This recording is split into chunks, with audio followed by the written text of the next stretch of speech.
আসসালামু আলাইকুম। আমার চ্যানেল মেহেরিমা কুকিং ডায়েরিতে সবাইকে জানাচ্ছি স্বাগতম। আবার একটি নতুন রেসিপি নিয়ে আপনাদের সামনে চলে এসেছি। রেসিপিটি হচ্ছে ফুলকপি ভাজা। এই ফুলকপি ভাজার জন্য এই যে আমি কিছু ফুলকপি এভাবে ছোট ছোট করে কেটে একটু ভাপ দিয়ে নিয়েছি, সাথে লবণ আর মরিচের গুঁড়া দিয়ে আমি এটা মিক্সড করে নিয়েছি। আর বেসন, এটা তো আপনারা জানেনই, হলুদ, লবণের গুঁড়া আর মরিচের গুঁড়া দিয়ে এটা আমি মিক্সড করে নিয়েছি। আর এই যে অলরেডি আমি চুপ দিয়ে ফ্রাই প্যানে এই যে ভাজতেও দিয়ে দিয়েছি। তারপরে আমি এপিট এপিট উল্টিয়ে আপনাদের দেখাবো।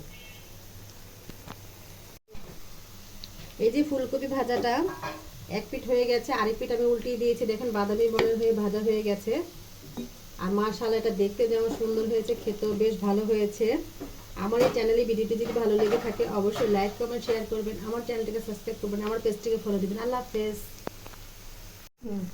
এই যে আমি ফুলকপি ভাজাটা এখন এক পিঠ হয়ে গেছে, আরেক পিঠ আমি এই যে এভাবে উল্টিয়ে নিব। আর একটু বাদামি বর্ণের করে ভেজে নিয়ে তারপরে আমি দেখাচ্ছি আপনাদের।